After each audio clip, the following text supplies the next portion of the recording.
ગોગા મહારાજ શ્રી નીલકંઠ મહાદેવ બંને મંદિરો પણ અહીંયા આવેલા છે। બિલકુલ જમણી બાજુ તમને જોવા મળશે આ મંદિર સારું બનાવ્યું છે। કઈ આપણે વિચાર્યું બધું કામ થઈ જાય છે। આ બધા કામો થઈ જાય છે।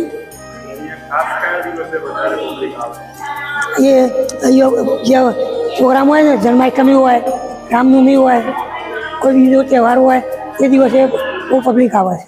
નમસ્કાર દર્શક મિત્રો, બિહાઇન્ડ ધ સક્સેસમાં આપનું સ્વાગત છે। આજે આપણે આવ્યા છીએ નિકોલ વિસ્તારના શ્રી રામજી મંદિરે, સંસ્કારધામ નિકોલનું રામ મંદિર જે છે ત્યાંના દર્શને। આ મંદિર કેવું છે, આ મંદિરનો ઇતિહાસ કેટલા વર્ષ જૂનો છે, આ તમામ વસ્તુ તમને જણાવું અને મંદિરના દર્શન પણ કરાવું। ચલો મારી સાથે। મિત્રો, મંદિર પરિસર ખૂબ જ વિશાળ છે, મોટું છે। તમને અહીંયા તમે એન્ટર થાઓ એટલે શ્રી રામ લક્ષ્મણ જાનકી જય બોલો હનુમાન કી, એટલે રામ લક્ષ્મણ ને સીતા મૈયાનું આ ત્રિમૂર્તિ છે। ત્રણેય મૂર્તિના તમે અહીંયા દર્શન કરી શકો છો। મૂર્તિની બિલકુલ બાજુમાં જ ખોડિયાર માતાજી અને ઉમિયા માતાજીની આ મૂર્તિઓ આવેલી છે। ખોડિયાર અને ઉમિયા માતાજીનું પણ અહીંયા સ્થાનક છે, જેના તમે દર્શન કરી શકો છો। આ બંને તમને બતાવવાનો પ્રયાસ કરું। પાછળથી બેકડ્રોપમાં પ્રકાશ આવે છે એટલે ત્રીજી મૂર્તિ બરાબર દેખાઈ નથી રહી, પરંતુ તમે જોઈ શકો છો આ બંને મૂર્તિઓ। જુઓ, હવે ખોડિયાર માતા અને ઉમિયા માતાનું અહીંયા દર્શન તમે કરી શકો છો। એવી રીતે અહીંયા રાધા કૃષ્ણજીની પણ અહીંયા મૂર્તિઓ આવેલી છે। ભગવાન રાધા કૃષ્ણ અહીંયા બિરાજમાન છે। શ્રી કૃષ્ણ અને રાધાજીનું પણ અહીંયા સ્થાનક છે। રામ મંદિર હોય ત્યાં શ્રી કૃષ્ણનો અવતાર જ છે રામ, એટલે શ્રી કૃષ્ણની પણ અહીંયા તમને મૂર્તિ જોવા મળી શકે છે। બિલકુલ આ વિશાળ મંદિર પરિસર છે। તમે જુઓ, આ મંદિર પરિસરની અહીંયા બાપુની ગાદી છે, જય શ્રી રામ લખેલું છે અહીંયા આગળ। અને આવી રીતે બેસવાનું, ભક્તો જે આવે દર્શનાર્થે તે અહીંયા આરામથી બેસી શકે છે।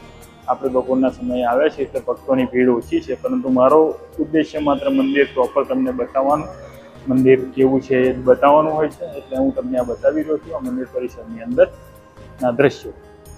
એન્ટર થાવ એટલે ડાબા હાથે તમને ગણપતિ દાદાની અહીંયા મૂર્તિ જોવા મળશે। વિશાળ ગણપતિ દાદાનું સ્થાપન, અહીંયા ગણપતિ દાદાની આ મૂર્તિ, અહીંયા આગળ તમે ગણપતિ દાદાના દર્શન કરી શકો છો। એવી જ રીતે આ બાજુ હનુમાન દાદા, શ્રી રામ ભક્ત હનુમાનજીની મૂર્તિ અહીંયા તમને જોવા મળી શકે છે।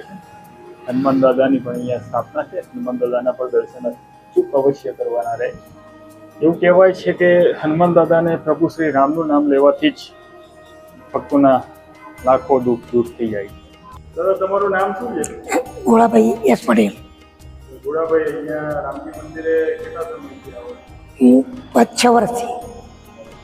મંદિર આવીને તમને કેવી અનુભૂતિ થાય? મંદિરે આવીને સારી, આમ દર્શન કરીએ આમ સારું લાગે। મંદિર સારું બનાવ્યું છે। કંઈ આપણે વિચાર્યું એ બધું કામ થઈ જાય છે। આ બધા કામો થઈ જાય છે।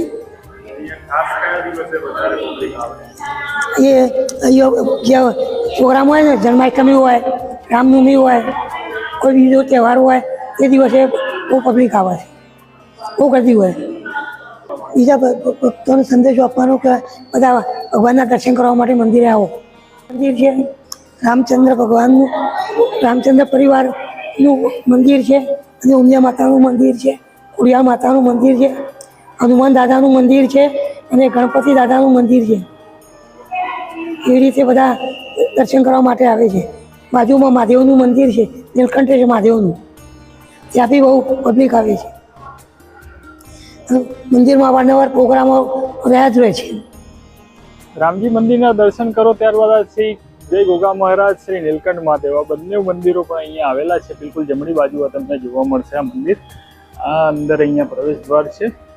અહીંયા આગળ એક નાનકડું એવું મંદિર છે, જે આગળ ગોગા મહારાજની સ્થાપના કરવામાં આવી છે, એટલે કે નાગ દેવતા। અહીંયા આગળ તમે જોઈ શકો છો, આવું એ આ ગોગા મહારાજની સ્થાપના। ત્યારે અહીંયા શિવલિંગ, સ્વયંભૂ શિવલિંગ જે છે એની અહીંયા સ્થાપના કરવામાં આવી છે। નીલકંઠ મહાદેવ કહેવાય છે, જે પણ અહીંયા તમે એના દર્શન કરી શકો છો। જો આ નાનકડું એવું શિવલિંગ છે, જે આ માત્ર જળાભિષેક શિવજીના શિવલિંગ પર થતો રહેતો હોય છે। તમારું નામ? નૈનાબેન। નૈનાબેન, મંદિર વિશે શું કહેશો? બાજુ મંદિર છે, અમે અહીંયા બાજુમાં જ રહીએ છીએ કેસરમાં, અને રોજ મંદિરે આવીએ, છોકરાઓને લઈને દર્શન કરીએ, નીચે રમાડીએ, કબૂતરને ચણ નાખીએ। સારું છે મંદિર છે, નજીક તો ભજન કીર્તન થાય છે। અહીંયા ખાસ વિશેષ કયા વારે વધારે પબ્લિક ભેગી થાય?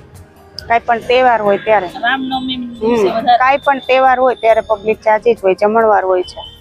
રામનવમી દિવસે વધારે મોટો તહેવાર હોય છે. મિત્રો, રામજી મંદિર જે છે ત્યાં આગળ એક સુંદર બાબત એ છે કે અહીંયા આગળ સત્સંગ હોલ પણ છે. આ સત્સંગ હોલમાં 300 થી 500 લોકોનું કોઈ પણ પ્રસંગ હોય નાનકડો એવો, તો એ પ્રસંગ તમે આરામથી કાઢી શકો છો. એ હોલ પણ તમને બતાવું. હોલ છે બિલકુલ સુંદર, એસી હોલ છે અને હોલની અંદર જ તમે તમારો નાનકડો એવો પ્રસંગ કાઢી શકો છો. આ જુઓ હોલ છે, જે વિશાળ પરિસર છે જ્યાં 300 થી 500 લોકો આરામથી પોતાનો નાનકડો એવો પ્રસંગનું આયોજન કરી શકે છે. કોઈને નાનકડું ફંક્શન રાખવું હોય, મેરેજ ફંક્શન રાખવું હોય, કોઈને બર્થડે પાર્ટી રાખવી હોય, તો આ હોલ પણ અહીંયા તમને ભાડે આપવામાં આવે છે. બિલકુલ સુંદર આયોજન, સુંદર હોલ અને એનું સંચાલન પણ અહીંયા કરવામાં આવે છે. જેમનો નંબર પણ મેં બહાર બોર્ડ માર્યું છે એનું હું તમને બતાવવાનો પ્રયાસ કરીશ. આ હોલ છે જેમાં તમે તમારા marriage party, birthday party, baby shower જે પણ તમારે રાખવું હોય તો એ પણ તમે અહીંયા કરી શકો છો. મિત્રો, રામજી મંદિરના હોલનું સંચાલન છે જે ઘનશ્યામભાઈ ભાણો અને શાંતિલાલ મામા બંને કરે છે, જેમનો તમે સંપર્ક કરી શકો છો. હવે ભાડાની વાત કરું તો અહીંયા આગળ એક દિવસનું ભાડું 11,500ની આસપાસ છે. તમારે આ બંને નંબર આપેલા છે એના પર સંપર્ક કરીને તમે પૂછી શકો છો અને હોલ તમે ભાડે રાખી શકો છો. નિકોલ રોડ પર આવેલા રામજી મંદિર સંસ્કાર ધામ જે કહેવાય છે, એના લોકેશનની વાત કરું તો નિકોલ નારોલ નરોડા જે હાઈવે છે આ બાજુ તમે આવો છો, નારોલ નરોડા હાઈવેથી એટલે મીન્સ કે તમારે નરોડા સાઈડ જવાના વિસ્તાર પર જમણા હાથ પર આ મંદિર આવે છે. અને અહીંયા ગાડી તમે આ બાજુથી કોઈ વિરાટનગરથી આવે છે, વિરાટનગરથી કોઈ આવતું હોય તો વિરાટનગરથી ડાબા હાથે તમારે સીધું આવી જવાનું હોય છે અને તમને ત્યાં રોડ પર જ ડાબા હાથે જ આ સંસ્કારધામ સત્સંગ હોલ શ્રી રામજી મંદિર સંસ્કારધામ એ સીધું અહીંયા દેખાશે. મિત્રો, તમને અમારી રામજી મંદિર નિકોલ ધામની સ્ટોરી પસંદ આવી હોય તો લાઈક કરજો, ચેનલ પર ન હોય તો સબસ્ક્રાઈબ કરજો, વિડીયોને બને તો શેર કરજો અને કોમેન્ટમાં જય શ્રી રામ અચૂક લખજો. ફરી એકવાર મળીશું, ત્યાં સુધી મને રજા આપો. જય ભારત, જય હિન્દ, વંદે માતરમ.